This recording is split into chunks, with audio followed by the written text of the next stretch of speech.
अस्सलामुअलैकुम, welcome back to my channel Faiza Naveed vlogs में आपको खुशामदीद कहते हैं। कैसे हैं आप सब लोग।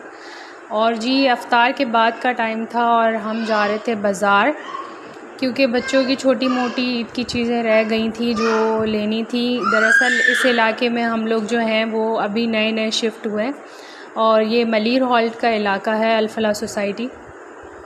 तो यहाँ पर अल्हम्दुलिल्लाह माशाल्लाह मैंने अपना घर कंस्ट्रक्ट करवाया है, तो मैं इंशाल्लाह आपको उसका भी हाउस टूर दूँगी। और यहाँ पे ये बहुत अच्छा जो है वो बाज़ार लगता है। यहाँ पर सिक्योरिटी सिस्टम बहुत अच्छा है। यहाँ पे लेडीज़ भी होती हैं स्टॉल्स पे और जेंट्स भी होते हैं। तो बस ये ज्वेलरी के कुछ स्टॉल्स लगे हुए थे, कुछ बच्चों की चीज़ें थी।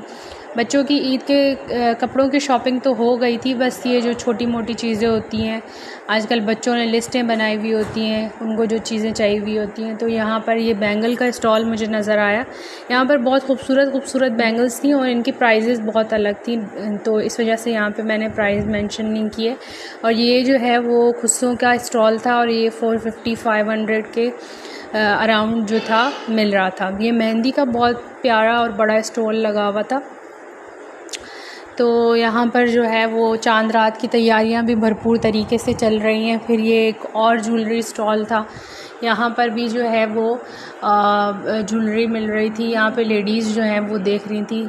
मुझे कोई इस तरह की चीज़ चाहिए नहीं थी, बस मुझे घर की कुछ चीज़ें थी, जैसे मैट्स वगैरह लेने थे और बेडशीट्स थी। ईद के हवाले से थोड़ा सा शॉपिंग करनी थी।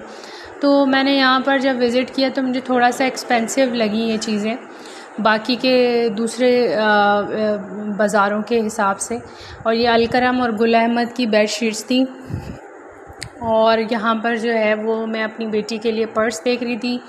आजकल जो बच्चे हैं उनकी अलग अलग चॉइसेस हैं, जो चीज़ हमें समझ में आती है वो उनको नहीं समझ में आती। फिर एक और स्टॉल था जहाँ पर आयतें और तुगरे थे और लैम्प्स थे। ये स्टार्ट हो रहे थे 350 से 750 के अराउंड थे ये सारे ना। तो ये भी मुझे काफ़ी अच्छे लगे, रीज़नेबल भी थे। और इसके अलावा जो है वो ईद में तो ज़ाहिर सी बात है घर की भी डेकोरेशन बहुत ज़रूरी होती है। और ये ज्वेलरी बॉक्सेस थे, छोटे ज्वेलरी बॉक्सेस 250 से स्टार्ट हो रहे थे और 450 में बड़े वाले ज्वेलरी बॉक्सेस मिल रहे थे। ये छोटी बच्चियों के फ्रॉक्स वगैरह थी। और मुझे पर्सनली जो है ना कपड़ों की वैरायटी इतनी अच्छी नहीं लगी।